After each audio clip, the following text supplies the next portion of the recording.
मालासेरी डूंगरी की साड़ू माता की सवाई भोज महाराज की देवनारायण भगवान की साड़ू माता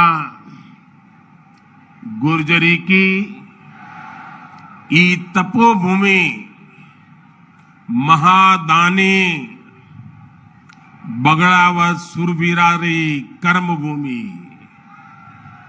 और देवनारायण भगवान री जन्मभूमि मालासेरी डूंगरी न मारो प्रणाम।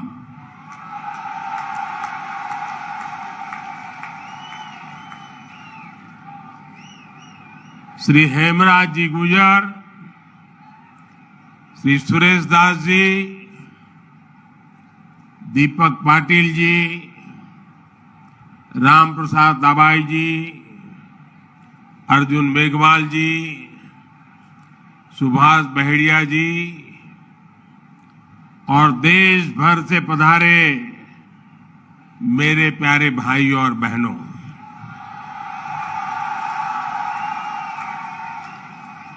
आज इस पावन अवसर पर भगवान देवनारायण जी का बुलावा आया और जब भगवान देवनारायण जी का बुलावा आए और कोई मौका छोड़ता है क्या? मैं भी हाजिर हो गया। और आप याद रखिए, ये कोई प्रधानमंत्री यहां नहीं आया है।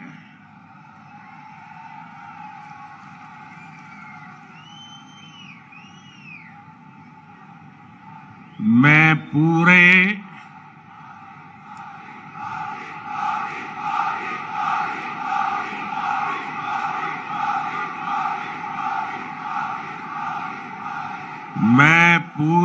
भक्ति भाव से आप ही की तरह एक यात्री के रूप में आशीर्वाद लेने आया हूं।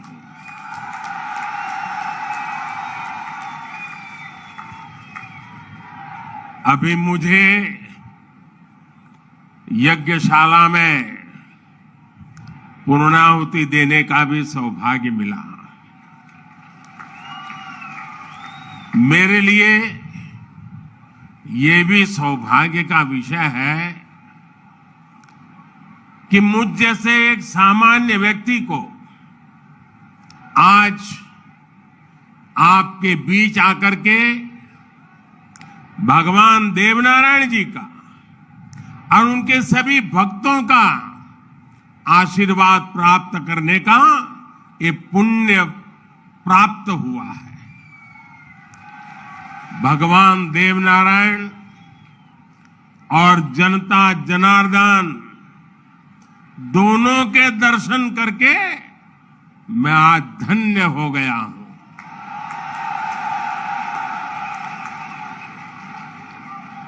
देश भर से यहां पधारे सभी श्रद्धालुओं की भांति मैं भगवान देवनारायण से अनवरत राष्ट्र सेवा के लिए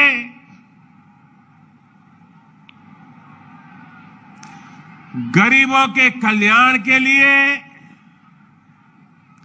आशीर्वाद मांगने आया हूं।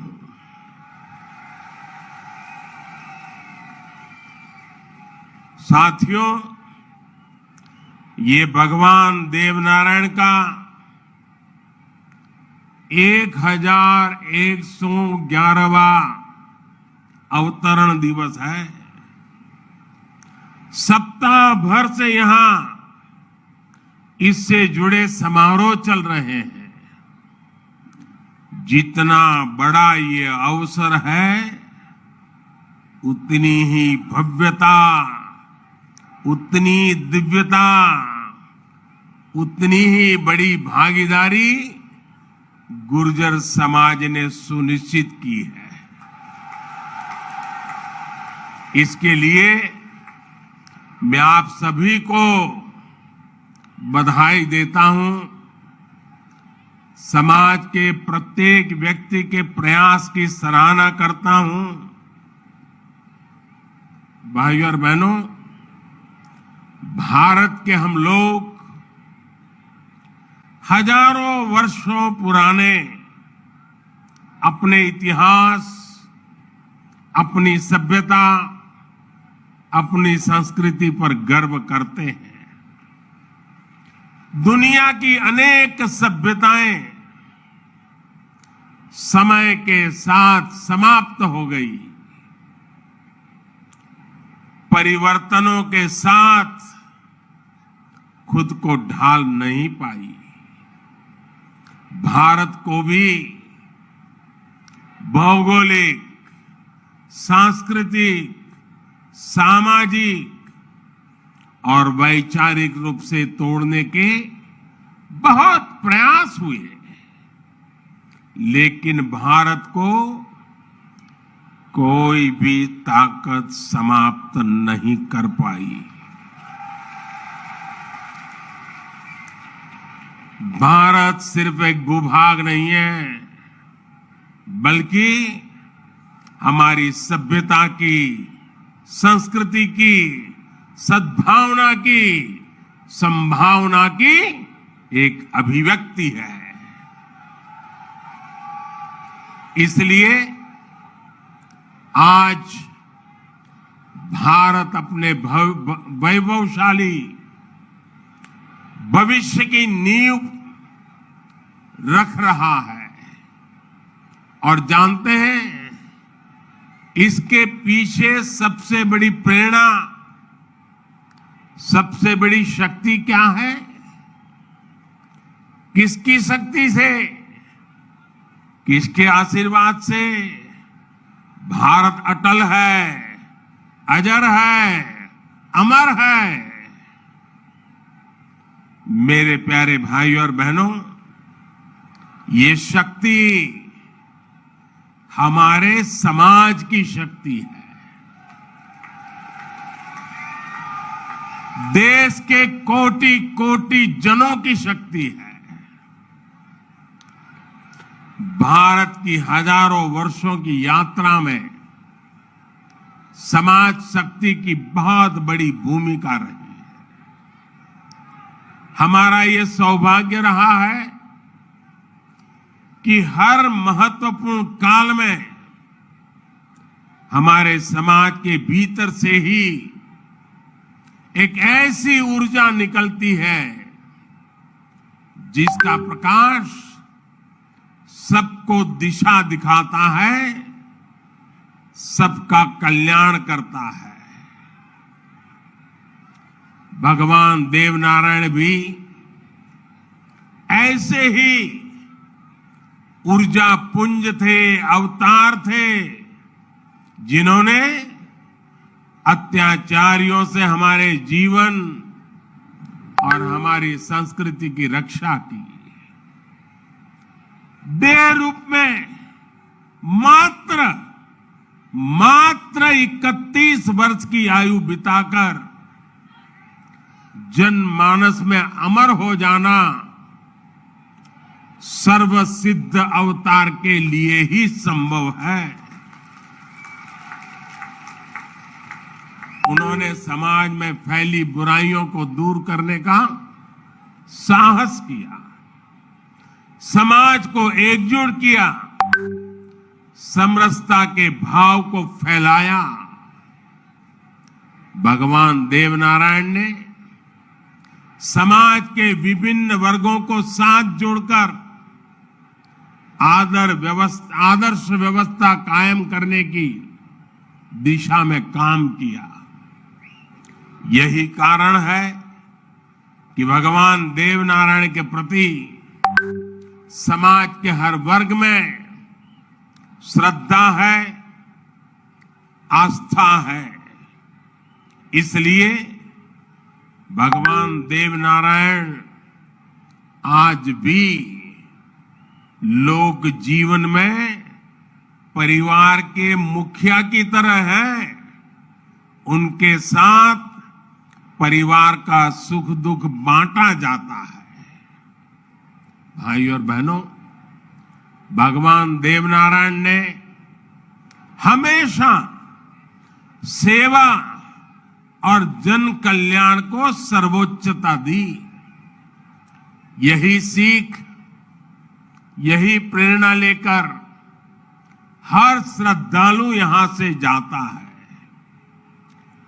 जिस परिवार से वे आते थे, वहां उनके लिए कोई कमी नहीं थी, लेकिन सुख सुविधा के बजाय उन्होंने सेवा और जन कल्याण का कठिन मार्ग चुना।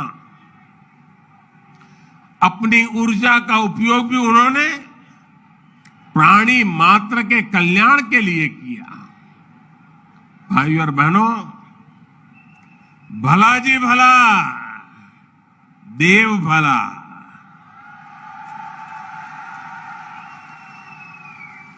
भला जी भला, देव भला। इसी उद्घोष में भले की कामना है, कल्याण की कामना है। भगवान देवनारायण ने जो रास्ता दिखाया है, वो सबके साथ से सबके विकास का है। आज देश इसी रास्ते पर चल रहा है। बीते 8-9 वर्षों से देश समाज के हर उस वर्ग को सशक्त करने का प्रयास कर रहा है जो उपेक्षित रहा है, वंचित रहा है। वंचितों को वरीयता, इस मंत्र को लेकर के हम चल रहे हैं। आप याद करिए, राशन मिलेगा या नहीं, कितना मिलेगा, ये गरीब की कितनी बड़ी चिंता होती थी। आज हर लाभार्थी को पूरा राशन मिल रहा है, मुफ्त मिल रहा है।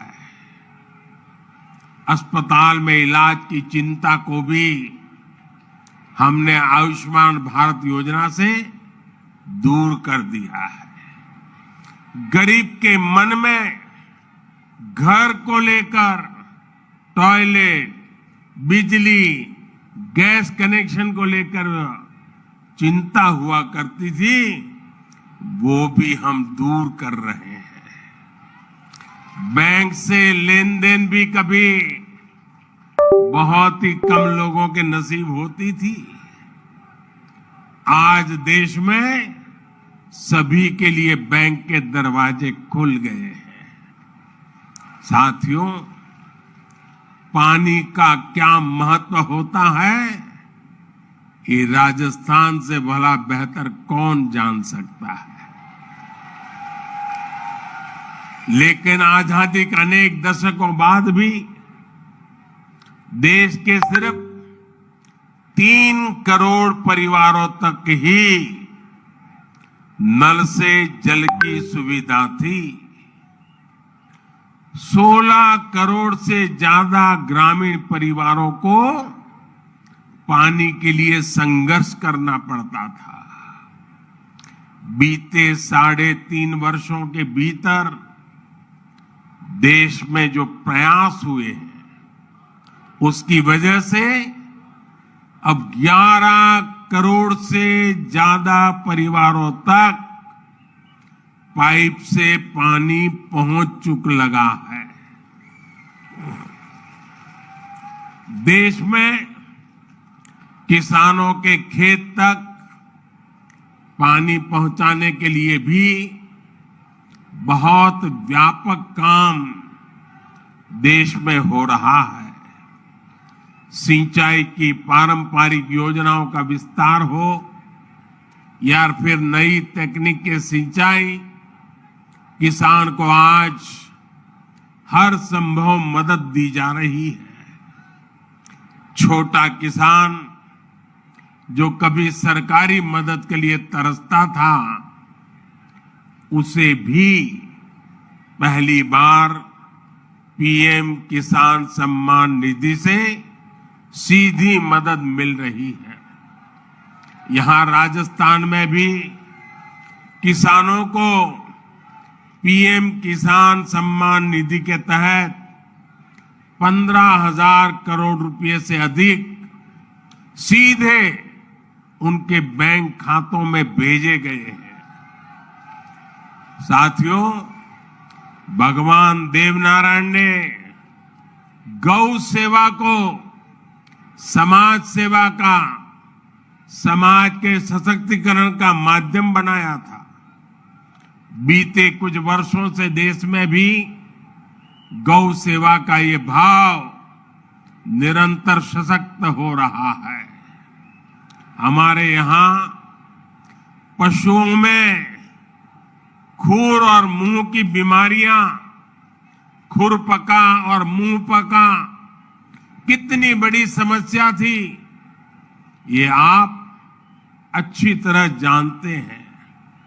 इससे हमारी गायों को, हमारे पशुधन को मुक्ति मिले, इसलिए देश में करोड़ों पशुओं के मुफ्त टीकाकरण का बहुत बड़ा अभियान चल रहा है।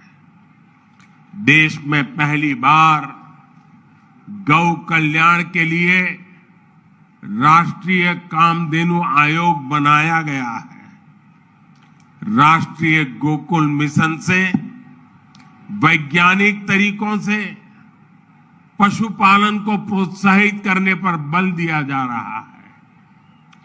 पशुधन हमारी परंपरा, हमारी आस्था का ही नहीं, बल्कि हमारे ग्रामीण अर्थतंत्र का भी मजबूत हिस्सा है।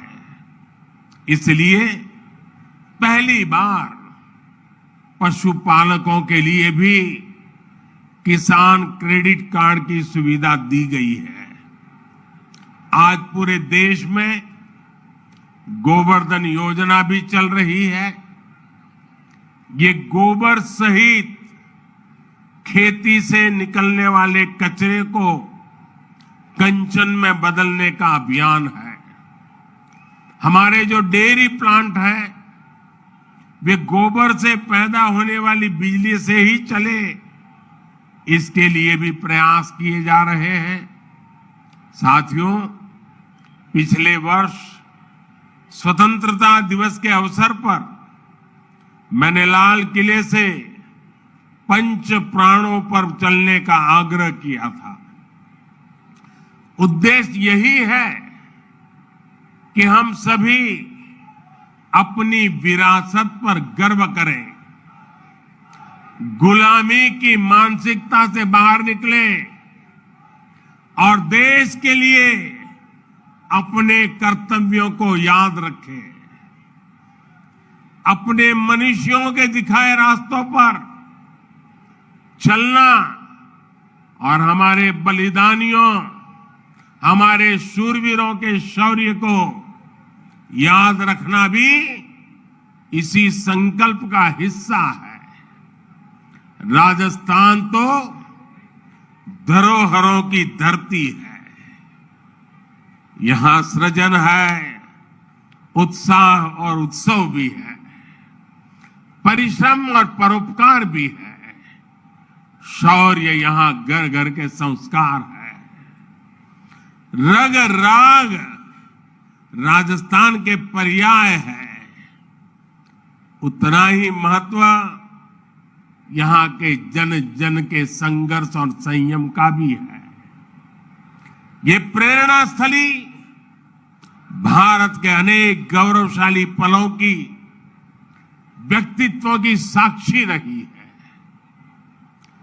तेजासी से बाबूजी तक गोगा जी से रामदेव जी तक, बप्पा रावल से महाराणा प्रताप तक,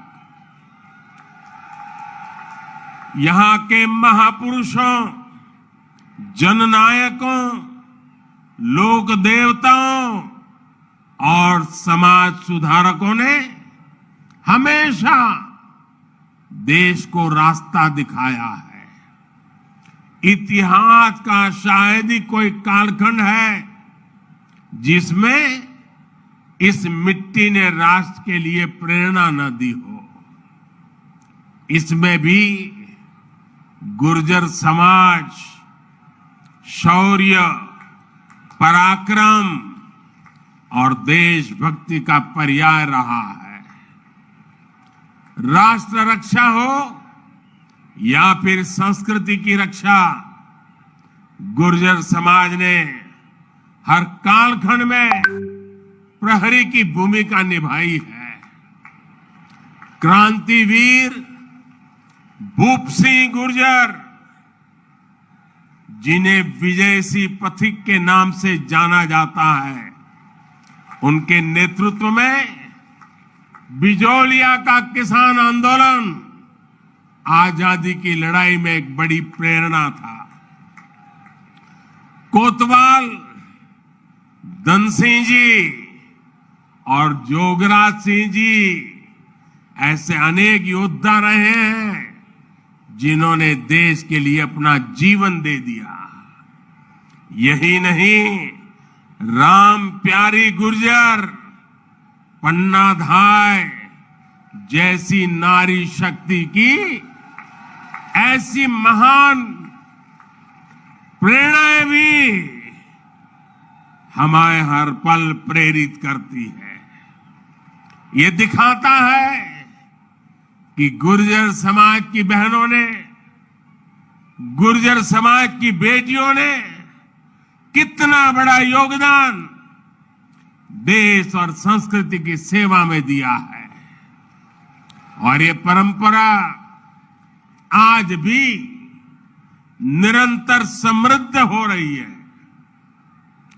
ये देश का दुर्भाग्य है कि ऐसे अनगिनत सेनानियों को हमारे इतिहास में वो स्थान नहीं मिल पाया जिसके वो हकदार थे, जो उन्हें मिलना चाहिए था। लेकिन आज का भारत, नया भारत, बीते दशकों में हुई उन भूलों को भी सुधार रहा है। अब भारत की संस्कृति और स्वतंत्रता की रक्षा के लिए भारत के विकास में जिसका भी योगदान रहा है, उसे सामने लाया जा रहा है। साथियों, आज ये भी बहुत जरूरी है कि हमारे गुर्जर समाज की जो नई पीढ़ी है, जो युवा है, वो भगवान देव नारायण के संदेशों को, उनकी शिक्षाओं को और मजबूती से आगे बढ़ाएं। ये गुर्जर समाज को भी सशक्त करेगा और देश को भी आगे बढ़ाने में इससे मदद मिलेगी।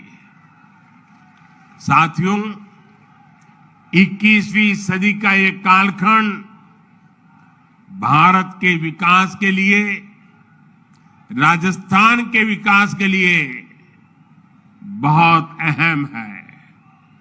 हमें एकजुट होकर देश के विकास के लिए काम करना है। आज पूरी दुनिया भारत की ओर बहुत उम्मीदों से देख रही है।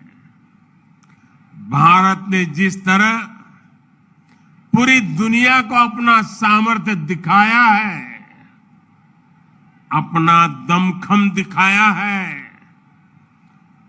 उसने शूरवीरों की इस धरती का भी गौरव बढ़ाया है।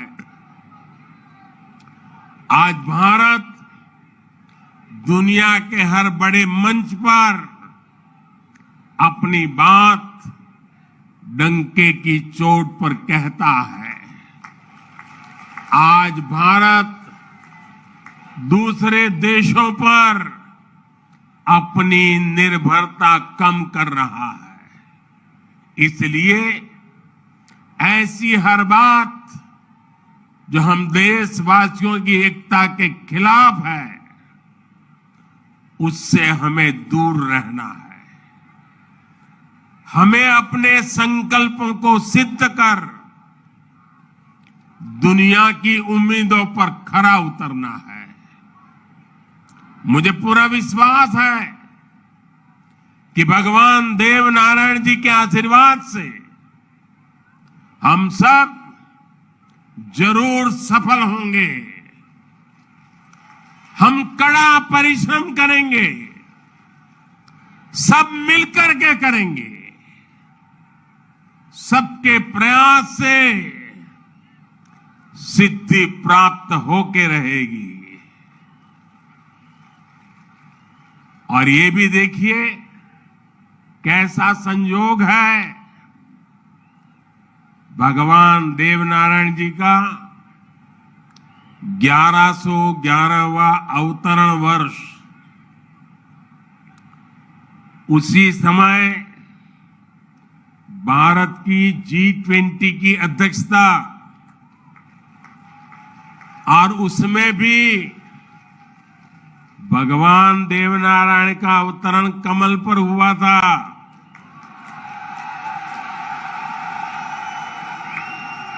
और G20 का जो लोगो है, उसमें भी कमल के ऊपर पूरी पृथ्वी को बिठाया है। ये भी बड़ा संयोग है। और हम तो वो लोग हैं जो पैदाइशी कमल के साथ हुई है।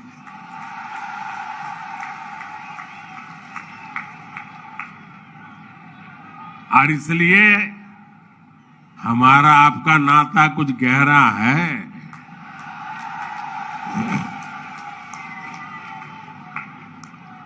लेकिन मैं पूज्य संतों को प्रणाम करता हूं।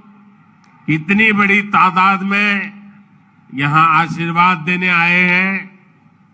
मैं समाज का भी हृदय से आभार व्यक्त करता हूं कि एक भक्त के रूप में मुझे आज यहां बुलाया, भक्ति भाव से बुलाया। ये सरकारी कार्यक्रम नहीं है। पूरी तरह समाज की शक्ति, समाज की भक्ति, उसी ने मुझे प्रेरित किया और मैं आपके बीच पहुंच गया। मेरी आप सबको अनेक अनेक शुभकामनाएं हैं। जय देव दरबार, जय देव दरबार, जय देव दरबार।